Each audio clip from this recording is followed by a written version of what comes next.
네, 잠언 4장 묵상을 나누도록 하겠습니다. 1절입니다. 아들들아 아비의 훈계를 들으며 명철을 얻기에 주의하라. 아들들아 라고 시작하고 있죠. 네, 성령 받은 성도들이 바로 하나님의 아들들입니다. 아들들아 아비의 훈계, 여기 아비의 훈계, 아비는 바로 하나님을 가리킨다 라고 보면 되죠. 아들들아 아비의 훈계를 들으며 훈계, 가르치는 계명들 이런 것이죠. 훈계를 들으며 명철을 얻기에 주의하라. 밝은 도리, 명철이죠. 명철을 얻기에 주의하라. 2절 내가 선한 도리를 너희에게 전하노니 내 법을 떠나지 말라. 하나님께서 우리에게 아들들에게 선한 도리, 즉 하나님의 법, 하나님의 도, 여호와의 도, 십자가의 도, 예수님의 도 모두 다 같은 내용이지요. 그러한 선한 도리를 너희에게 전하니 내 법, 법은 진리의 의미가 있습니다. 진리를 떠나지 말라. 3절 나도 내 아버지에게 아들이었으며 내 어머니 보기에 유약한 외아들이었노라. 네, 솔로몬이 내 아버지에게 아들이었다. 내 어머니 보기에 유약한 외아들이었다. 이제 자신의 이야기를 하는 겁니다. 4절 아버지가 내게 가르쳐 이르기를 내 말을 내 마음에 두라. 내 명령을 지키라. 그리하면 살리라. 아버지가 내게 가르쳐 이르기를 솔로몬의 아버지 다윗 왕이죠. 다윗 왕이 나에게 가르쳐 이르기를 내 말을 너의 마음에 두라. 내 명령을 지키라. 그리하면 살리라. 다윗이 솔로몬에게 가르친 그 명령들이 무엇이겠습니까? 하나님을 경외하고 하나님의 말씀대로 살으라 라는 그런 가르침이었겠죠. 5절 지혜를 얻으며 명철을 얻으라. 내 입의 말을 잊지 말며 어기지 말라. 지혜를 버리지 말라. 그가 너를 보호하리라. 그를 사랑하라. 그가 너를 지키리라. 5절, 6절에서 지혜가 또 다시 강조되고 있습니다. 잠언은 어떻게 보면 이 지혜를 찬양하는 그런 내용이다 라고 할 수 있는데요. 여기에서 말하는 이 지혜가 결국 하늘의 지혜, 하나님이 가지고 계시는 그런 지혜를 얻으며 하나님이 가지고 계시는 그런 명철을 얻으라 라는 것이고요. 내 입의 말을 잊지 말며 어기지 말라. 지혜를 버리지 말라. 지혜를 버리지 말라라고 명령하고 있습니다. 이 부분이 중요한 의미가 있어 보입니다. 지혜를 버리지 말라. 하늘의 지혜, 하나님께서 우리에게 계시해 주신 그 지혜를 우리가 얻었으면 그 지혜를 결코 떠나서는 안 된다라는 그런 명령이신 것이죠. 그가 너를 보호하리라. 그를 사랑하라. 그가 너를 지키리라. 그가 누구입니까? 지혜죠. 지혜. 지혜가 너를 보호하리라. 지혜를 사랑하라. 지혜가 너를 지키리라. 7절 지혜가 제일이니 지혜를 얻으라. 내가 얻은 모든 것을 가지고 명철을 얻을지니라. 지혜가 제일이니 지혜를 얻으라. 네. 잠언 2장 7절에서 그는 정직한 자를 위하여 완전한 지혜를 예비하시며 이렇게 되어 있습니다. 여호와 하나님께서 정직한 자를 위하여 완전한 지혜를 예비해 두셨다. 바로 이 성경 66권 안에 그 지혜가 있다고 했습니다. 디모데후서 3장 15절 또 내가 어려서부터 성경을 알았나니 성경은 능히 너로 하여금 예수 그리스도 안에 있는 믿음으로 말미암아 구원에 이르는 지혜가 있게 하느니라 고 되어 있습니다. 바로 그 성경 안에 구원에 이르는 지혜가 있다. 그 지혜를 통해서 우리가 구원을 받는다라는 것입니다. 8절 그를 높이라. 그리하면 그가 너를 높이 들리라. 만일 그를 품으면 그가 너를 영화롭게 하리라. 그가 아름다운 관을 내 머리에 두겠고 영화로운 면류관을 내게 주리라 하셨느니라. 그를 높이라. 지혜를 높이라. 그리하면 지혜가 너를 높이 들리라. 만일 지혜를 품으면 지혜가 너를 영화롭게 하리라. 지혜가 아름다운 관을 내 머리에 두겠고 영화로운 면류관을 내게 주리라 하셨느니라. 지혜 중요합니다. 지혜 구원에 이르는 지혜, 이 부분과 연관 지어서 이 부분들을 살펴보셔야 합니다. 10절 내 아들아 들으라 내 말을 받으라 그리하면 내 생명의 해가 길리라. 내 아들아 들으라 내 말을 받으라. 내 아들아, 하나님이 우리 성도들에게 하시는 말씀입니다. 내 아들아 들으라 내 말을 받으라. 하나님의 말씀을 받으라 라는 것입니다. 그리하면 너의 생명의 해 연수가 길 것이다. 영생을 얻는다 라는 것입니다. 내가 지혜로운 길을 내게 가르쳤으며 정직한 길, 길은 도를 말합니다. 정직한 도로 너를 인도하였은즉 12절 다닐 때에 내 걸음이 공고하지 아니하겠고 달려갈 때에 실족하지 아니하리라. 하나님의 말씀, 하나님께서 우리에게 제시해 주신 그 도는 어떻게 살 것인가, 어떻게 살아야 하는가라는 그 길을 바로 도라고 하는 것이죠. 하나님이 성경 66권을 통해서 우리에게 너희는 이렇게 살아야 한다라고 가르쳐 주시고 계십니다. 그 길을 우리가 붙들고 나아갈 때 걸음이 공고하지, 피곤하지 않고 실족하지 않는다라는 것입니다. 13절 훈계를 굳게 잡아 놓치지 말고 지키라. 이것이 내 생명이니라. 훈계를 굳게 잡아. 하나님의 말씀, 가르침을 굳게 잡아 놓치지 말고 그 길을 지키라. 이것이 너의 생명이다 라는 그런 말씀이시죠. 14절 사악한 자의 길에 들어가지 말며 악인의 길로 다니지 말지어다. 그의 길을 피하고 지나가지 말며 돌이켜 떠나갈지어다. 사악한 자, 악인의 길, 누구입니까?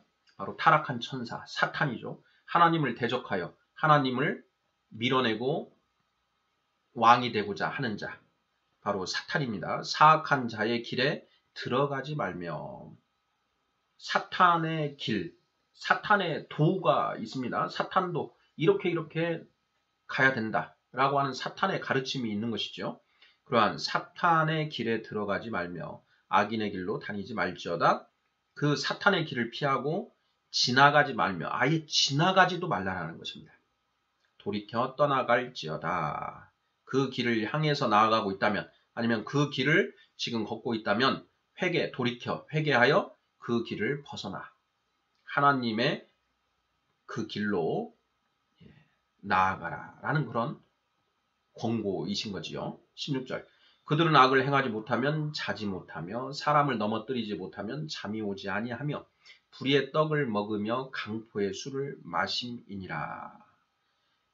이 사탄과 그 사탄을 추종하는 자들, 사탄의 종로를 하는 자들은 어떤 존재들이냐.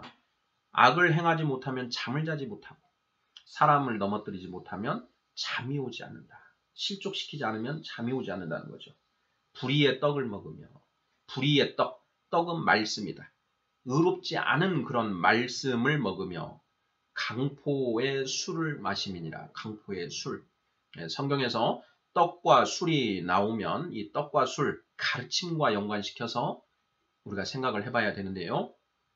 불의의 떡, 강포의 술은 무엇이냐? 바로 세상의 누룩으로 빚어진 떡과 술을 말하는 것입니다. 우리는 오직 하늘의 누룩으로 빚어진 떡과 술을 먹어야 합니다. 바로 이 떡과 술, 예수님의 살과 피를 가리키는 것이죠. 말씀입니다. 말씀. 하늘의 누룩으로 빚어진 말씀, 이 땅의 누룩으로 빚어진 말씀, 그걸 잘 분별을 해야 됩니다. 세상의 가르침이냐, 하늘의 가르침이냐.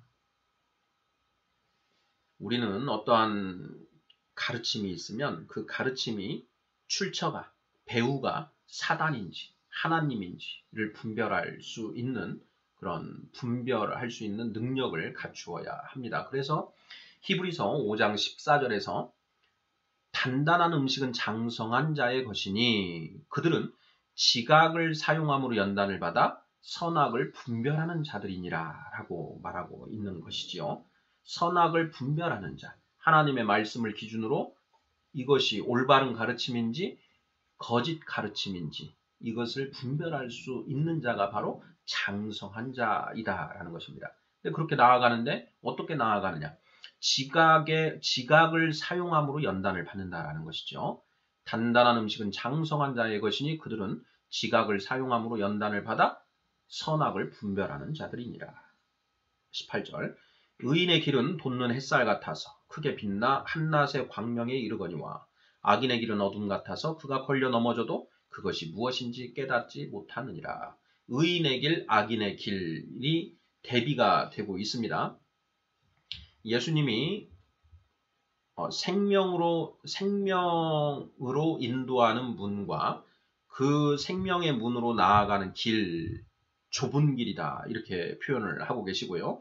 그리고 멸망으로 가는 문, 그리고 그 멸망의 문으로 가는 길에 대해서 말씀하시죠. 그 길은 넓고 해서 많은 사람들이 그 길로 찾아가는데 생명으로 나아가는 길은 협착하여 그 길을 찾아내는 자가 적다라고 말씀하시죠. 바로 그 의인의 길은 돋는 햇살 같아서 크게 빛나 한낮의 광명에 이르거니와 그 의인의 길은 생명으로 가는 길은 눈에 보이지 않을 정도로 협착하여 찾기가 굉장히 어렵지만 그 길을 찾아서 나아가기만 하면 한 광명에 이르게 된다라는 것이죠. 반면 악인의 길은 어둠 같아서 그가 걸려 넘어져도 그것이 무엇인지 깨닫지 못하는 그런 길이다 라고 이야기하는 것입니다.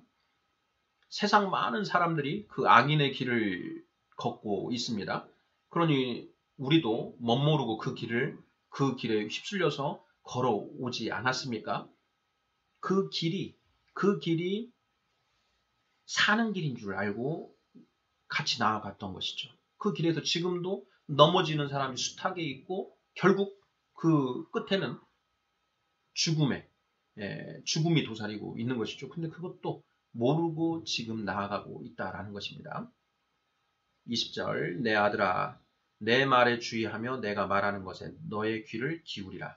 그것을 내 눈에서 떠나게 하지 말며 내 마음속에 지키라. 우리는 듣는 귀와 보는 눈을 가져야 됩니다. 그런데 그 듣는 귀와 보는 눈이 어떻게 열리느냐? 오직 성령을 받아야만 그 눈과 귀가 열리게 되어 있습니다. 그 성령은 어떻게 받습니까? 베드로 사도행전 2장 38절 베드로가 이르되 너희가 회개하여 각각 주 예수 그리스도의 이름으로 세례를 받으라. 그리하면 죄사함을 받고 성령의 선물을 받으리니 이렇게 말하고 선포하고 있습니다.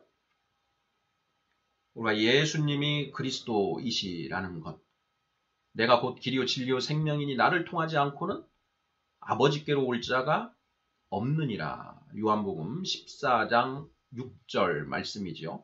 그 말씀에 따라서 오직 예수님만이 우리의 구원자, 그리스도 되심을 우리가 고백하고 인정하고 세례를 받으면 성령을 받을 수 있습니다. 22절 그것은 얻는 자에게 생명이 되며 그의 온 육체의 건강이 됨이니라. 그것이 무엇입니까? 바로 하나님의 말씀이죠. 지혜의 말씀. 그 지혜의 말씀을 얻는 자에게는 그것이 생명이 되고 육체의 건강이 된다라는 것입니다. 23절 모든 지킬 만한 것 중에 더욱 내 마음을 지키라. 생명의 근원이 이에서 남이니라. 마음을 지키라 라고 했습니다. 자, 마음을 지키라. 마음을 왜 지키라는 것입니까? 마음을 무엇으로 지켜야 되는가? 바로 뒤에 나옵니다. 24절 구부러진 말을 내 입에서 버리며 삐뚤어진 말을 내 입술에서 멀리하라. 내 눈은 바로 보며 내 눈꺼풀은 내 앞을 곱게 살펴 내 발이 행할 길을 평탄하게 하며 내 모든 길을 든든히 하라. 좌로나 우로나 치우치지 말고 내 발을 악에서 떠나게 하라. 하나님이 우리에게 보여주신 그 길, 여호와의 도, 십자가의 도, 예수님의 도, 그 도에 머무르도록 우리들의 마음을 지켜야 한다라는 것입니다. 끊임없이 세상은 우리를 유혹하고 있습니다. 너가 걸어가고 있는 그 길은 재미도 없고 힘들지 않느냐. 많은 재미가 있고 쾌락이 넘쳐나는 이쪽 길로 오라 하고 계속 유혹을 하지요. 사탄이 유혹을 하고 있습니다. 그러한 유혹으로부터 나의 마음을 지켜야 한다라는 것입니다. 나는 오직 하나님의 말씀에 따라서 하나님이 보여주신 그 길을 나는 걷는다. 좌로도 우로도 치우치지 않고 나는 그 길을 걸어 나아갈 것이다. 아무리 너희가 나를 꼬셔도 나는 넘어가지 않는다. 나는 이 길을 갈 것이다 하는 것이 내 마음을 지키라. 내 마음을 지키는 것이다 라는 것이죠. 좌로나 우로나 치우치지 말고 내 발을 악에서 떠나게 하라. 하나님의 말씀에 반하는 것이 바로 악입니다. 하나님의 말씀에 부합하는 것이 선인 것이죠. 선과 악, 우리들의 관념에 따른 선, 악이 아닙니다. 오직 하나님이 옳다고 하는 것이 선이고 악하다고 하시는 것이 악인 것이죠. 잠언 4장 총 27절 말씀인데요. 역시 지혜에 대한 말씀입니다. 지혜, 하늘의 지혜, 하나님이 우리에게 가르쳐 주시는, 계시로서 보여주시는 그 지혜, 하늘의 지혜를 우리가 얻어야만 우리가 영화로운 면류관을 쓰게 된다라는 것이죠. 4장의 9절 말씀, 8절 9절. 그가 너를 높이 들리라. 만일 그를 품으면, 지혜를 품으면, 하늘의 지혜를 품으면 그가 너를 영화롭게 하리라. 그가 아름다운 관을 내 머리에 두겠고 영화로운 면류관을 내게 주리라 하셨느니라. 잠언 말씀을 계속 묵상해 보면은요, 하늘의 지혜, 그 지혜를 얻는 것이 곧 구원이다라는 것을 명확하게 알 수 있습니다. 이 부분 반드시 깊이 묵상하셔야 하시길 바랍니다. 아멘.